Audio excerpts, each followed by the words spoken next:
Good morning viewers, स्वागत है आप सबका मेरे YouTube के संडे पॉडकास्ट में। आज जो मैं बात करूंगी, जिस विषय पर मैं बात करूंगी, उसके टाइटल का नाम मैंने रखा है जब जागो तभी सवेरा।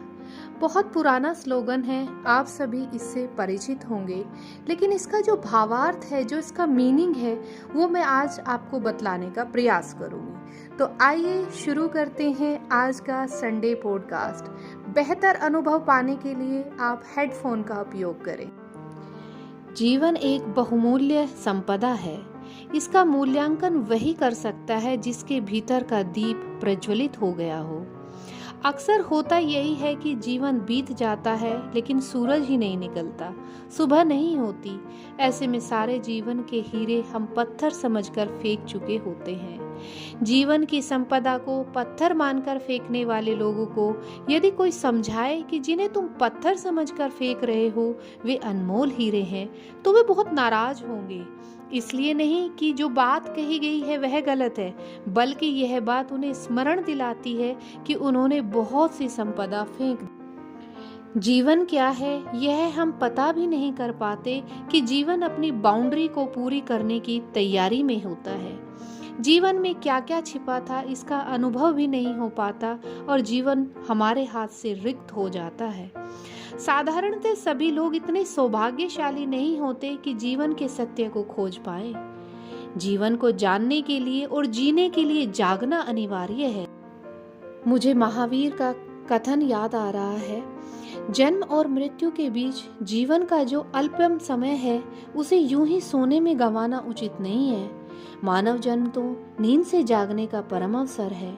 हमें जो भी साधन चाहिए वह सब तो मिले हुए हैं। जो सिर्फ हमें करना है वह है जागने का उपक्रम। यह भी ख्याल रहे, जागने के लिए कोई विशेष उपक्रम की आवश्यकता नहीं है, केवल द्वार को खोलना है। बाहर सूर्य मौजूद है, अतः अंतस के द्वार खोलने का श्रम कर लेना चाहिए। रोशनी उपलब्ध है, मात्र स्वयं की आंखों को खोलना है।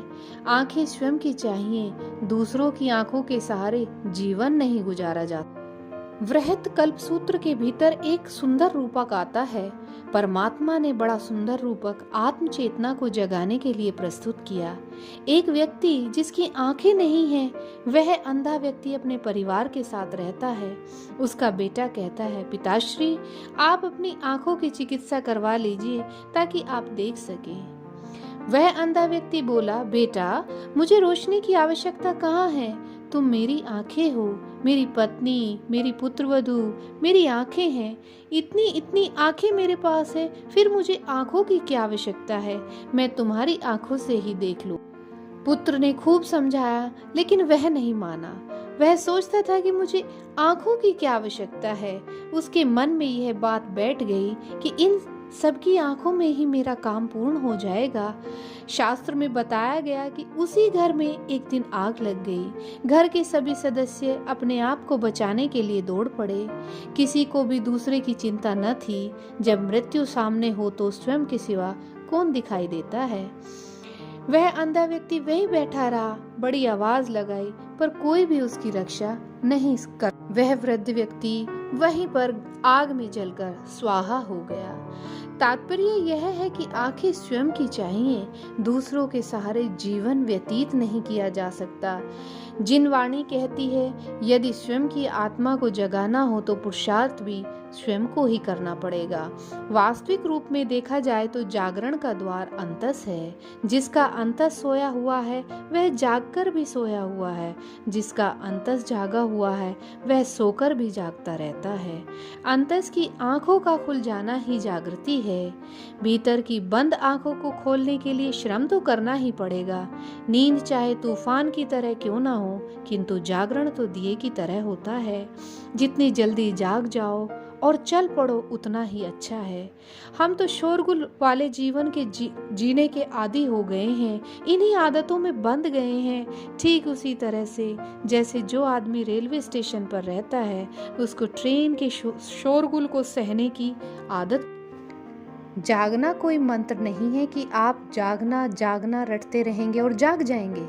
जागना तो जीवन की ऐसी विधि है जिसमें मात्र अंतस के द्वारों को खोलना है। यदि जागना है तो जागे हुए व्यक्ति का साथ चाहिए। जैसे संगीत सीखना हो तो किसी ऐसे संगीतज्ञ का साथ चाहिए जिसके हाथ सधे हुए हों। जागृत व्यक्ति का एक वचन भी जागृति ला सकता है। एक वचन सुनकर ही वाल्मीकि लुटेरा जागा था और एक वचन सुनकर धर्नाशाली भद्र ने गृहवास का त्याग कर दिया था। महाराष्ट्र के एक सुविख्यात संत एकनाथ के जीवन की घटना आज मैं आपको सुनाने जा रही हूँ। ध्यान से सुनिएगा, बड़ी मीठी कहानी है। संत बनने से पूर्व एकनाथ एक मंदिर के साधारण पुजारी थे।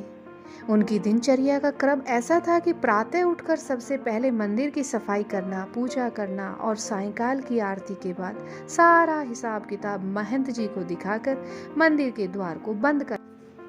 एक बार रात्रि के समय एकनाथ जब हिसाब करने के लिए बैठे तो बड़े परेशान हो गए, क्योंकि उनके हिसाब में एक पाई की गड़बड़ हो रही थी।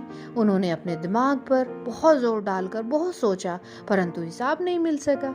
निरंतर 3 दिन 3 रात्रि उनकी इसी उधेड़बुन में बीत गई। आखिर चौथे दिन सुबह सहसा उन्हें उस पाई का हिसाब मिल गया तो वे खुशी से झूम उठे। आनंदित होकर वे सीधे महंत जी के पास पहुंचे और प्रसन्न होकर कहने लगे, महंत जी, आज मेरी मेहनत सफल हो गई। जिस एक पाई का हिसाब मुझे 3 दिनों से नहीं मिल रहा था, वह आज अचानक मिल। यह सुनते ही महंत जी मंद मंद मुस्कुराते हुए बोले, एकनाथ, एक पाई का बिगड़ा हिसाब मिल जाने से तुझे इतनी प्रसन्नता हुई, तो जन्म जन्म से बिगड़ी हुई तेरी आत्मा का हिसाब जब मिल जाएगा तो तेरा बेड़ा पार हो जाएगा।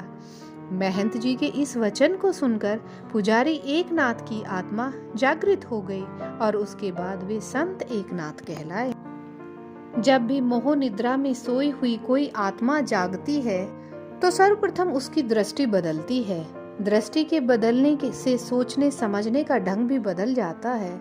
इस तरह जीवन की दिशा और दशा दोनों बदल जाती हैं। जब आत्मा भीतर से जागती है तब परिणाम स्वरूप बाह्य घटनाओं का मूल्य स्वतः ही कम हो जाता है। जैसे सांप अपनी केंचुली को छोड़कर आगे सरक जाता है, वैसे ही जागृत आत्मा बाहर से भीतर की ओर सरक जाती है।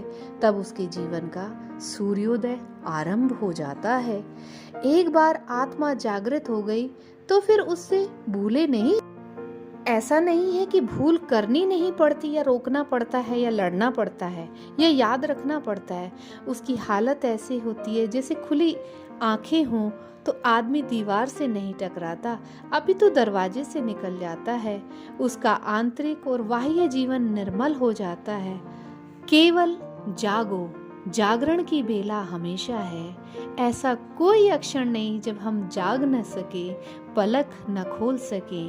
किसी कवि की कुछ पंक्तियां मुझे याद आ रही हैं, वो मैं आपको सुनाना चाहती। भाई सूरज जरा इस आदमी को जगाओ, भाई पवन जरा इस आदमी को हिलाओ, यह जो सोया पड़ा है सपनों में खोया पड़ा है। भाई पंछी इसके कानों पर चिल्लाओ, भाई चांद जरा इस आदमी को वक्त पर जगाओ। इन्हीं पंक्तियों के साथ मैं अपनी वाणी को यहीं विराम देती हूँ। मुझे आशा है आपको जब जागो तभी सवेरा का असली मीनिंग, असली अर्थ समझ आया होगा। अगर आपको मेरी ये वार्ता, मेरी ये कहानी कर्णप्रिय लगी है तो मेरी इस ऑडियो को ज़्यादा से ज़्यादा लाइक करें, शेयर करें और मेरे चैनल को सब्सक्राइब करें। Thank you. Have a great day. Bye bye.